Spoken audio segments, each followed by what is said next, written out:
So studies again have shown that by the time most of us, be it male or female, by the time we cross our 40s, there are two hormones in the human body which takes a plunge. So the primary hormones are human growth hormone, and along with that, it's let me recall the name. So it's called BMD, which is a hormone in our brain. So these two hormones, they plummet, as a result of which our brain degeneration tends to happen.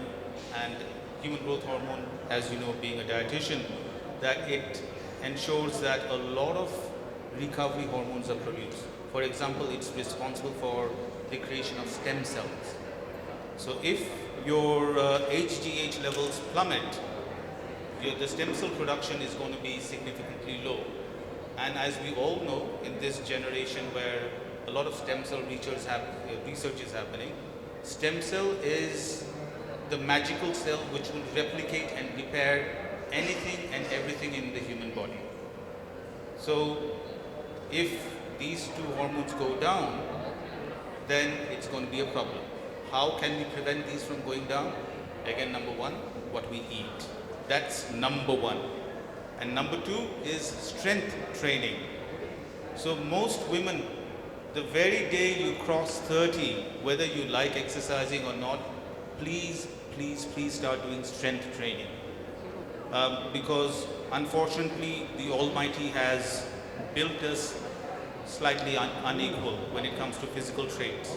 So there is about 20% less muscle in the woman's body in comparison to the man's body. As a result of lower muscle, the degeneration starts a lot faster.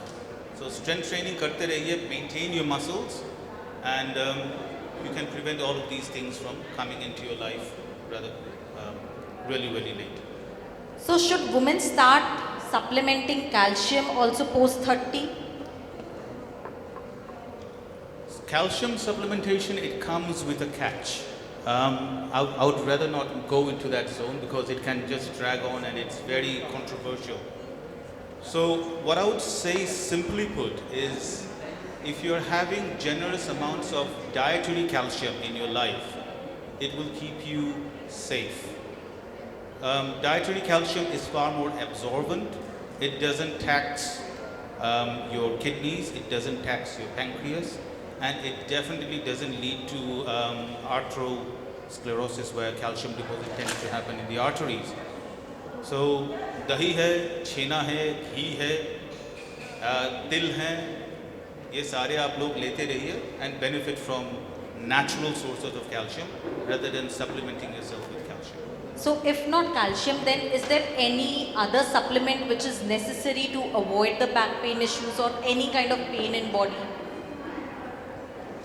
This is a good question. Now, as a society, what I've observed over the last 3-4 years is we all have been ignoring one mineral called magnesium. Okay? Now, let me break it down in front of all of you what magnesium does. All of us, we know that vitamin D is deficient by now. We all know vitamin B12 is very important. Now, what does magnesium do? How does it fit into this scenario? So magnesium is responsible for activating vitamin D3. You can take all the vitamin D as much as you like. Your blood reports will show your vitamin D levels is way good. 30 ke upar hai, 40 ke upar hai. But it doesn't mean that your body is utilizing that vitamin D. It's magnesium which will activate the vitamin D, and upon activation of vitamin D, D3 will ensure the calcium is being absorbed by your body. Upon that happening, the B12 comes into play over here, where it's going to ensure that the calcium gets absorbed into your bones. So this is the link between magnesium, D, calcium, vitamin B12.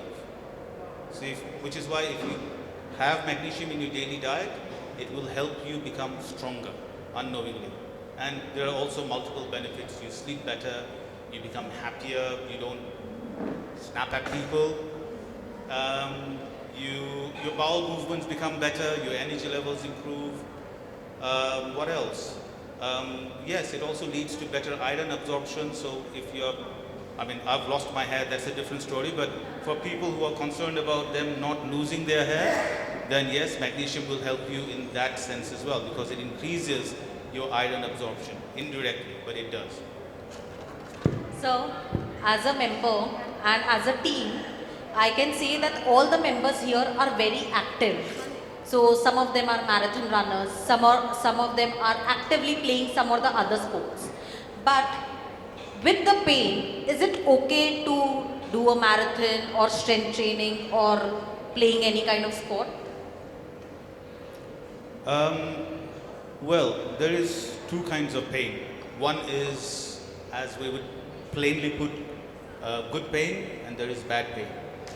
Now, to differentiate between good pain and bad pain, so good pain is something where you haven't worked out for a long time, you go hit the gym or you hit the running track, you run or you work out, you feel your muscles have worked, agle 2 din you walk around like a cardboard cutout, yahan pe dard ho raha hai, wahan pe dard ho raha hai. So that's good pain. Bad pain is something you're doing a movement and it's piercing, and आपके दिमाग में एक question mark आएगा, ये दर्द सही नहीं है. We all ignore this question mark. ये सही हो रहा है, ये दर्द सही है, ये सही नहीं है. So if the very moment you feel a doubt कि ये दर्द सही है क्या, stop that exercise. It doesn't mean you stop all the exercise, but that specific movement or that specific exercise is to be stopped. So, how does one know it's the time to visit a physiotherapist, as everyone has some or the other level of pain? Visiting any health professional, well, the way I see it, if it's something very simple, let me tell you the basics of how to manage pain. This is where all of us, we get confused. तो जब भी चोट लग जाता है, हम लोग आमतौर पे क्या करते हैं, घर जाते हैं, वोलिनी स्प्रे करते हैं और फिर गर्म सेक लगाते हैं. नहीं करना चाहिए. जब भी चोट लगे, मान लीजिए किसी से भिड़ गए, किसी ने मुक्का मार दिया, कहीं गिर गए, सूज गया है, first 48 hours it's only ice, ice and ice. Minimum 3 minute, maximum 10 minute icing करते रहिएगा every 3 hours for the first 48 hours. After the first 48 hours, ठंडा गरम का सेक आप लोग शुरू कीजिएगा. 2 मिनट ठंडा, 2 मिनट गरम, और ये सिलसिला चलाते रहिएगा जब तक सूजन में आराम ना मिले. After 72 hours, फिर भी अगर आपको लगे कि दर्द कम नहीं हो रहा है, प्रॉब्लम हो रहा है, you visit your GP, you visit your nearest physiotherapist, and hopefully they should be able to guide you that way. So, we believe in precaution is better than cure. So, can you please guide us how to overcome all these problems? So, what should be exactly our lifestyle pattern and eating habits, so all members can take it from you? The first thing, I'm sure you have heard all of this a lot, and we think walking is an exercise. Let me sort of change the mindset. Walking is not an exercise. It is an activity which you're meant to do. Your body has to do it. The human body is designed to walk 40 kilometers every single day. That's science telling me this, and that is what our ancestors has imbibed in our genes. 40 kilometers every day. So if you think that you walk 5 kilometers, you're exercising, I'm sorry, you're not. You're just doing the bare minimum of ensuring that you are active. So, जो लोग walking कर रहे हैं, my advice will be carry some dumbbells. 1-1 kilogram का dumbbell आप ले लीजिए हाथ में. Start walking with it. Those who feel that dumbbells are flimsy, you can take a backpack. 2 litre पानी का बोतल रख लीजिए, 5 लीटर पानी का बोतल रख लीजिए. Start walking with it. Or what you can do, easiest investment. आजकल तो हम लोग बाज़ार जाते नहीं हैं, भारी चीज़ नहीं उठाते हैं. कोई भी चीज़ पीठ में उठाना, बोरी वगैरह कुछ नहीं उठाते हैं. तो आप लोग क्या कीजिएगा, आजकल केटल बेल मिलते हैं. तो 5-5 किलोग्राम का केटलबेल खरीद लीजिए, एक एक हाथ में थमा लीजिए और चलते रहिए जितना देर आपसे हो सके. Now the human body, what I mean about fitness is, if your body weight is, say example, 50 kilograms, you should have the ability to hold a 25 kilogram kettlebell in this hand, another 25 kilogram in this hand, and walk for 60 seconds. If you can achieve this, it means you are at the peak of your fitness. If you can't achieve it, then there is always room for improvement. And this is where diet comes in. In order to achieve that, we in India, where a lot of us are vegetarians, we lack protein. Protein is important. Nutrition is important. Hydration is important. A lot of us 3 गिलास पानी P लिए, बहुत P लिए, नहीं होता है. पानी के साथ जूस पी रहे, नहीं होता है. जूस पीने से आज तक किसी इंसान को कोई फ़ायदा नहीं हुआ, apart from getting sugar spikes and unfortunately contributing to diabetes. तो फल खाइए, जूस मत खाइए. That's your area of specialization. I'm encroaching there, but encroaching over there. But that's what it is. So fitness training, as I mentioned, kettlebell से शुरू कीजिए, and if you can start with any form of weight training.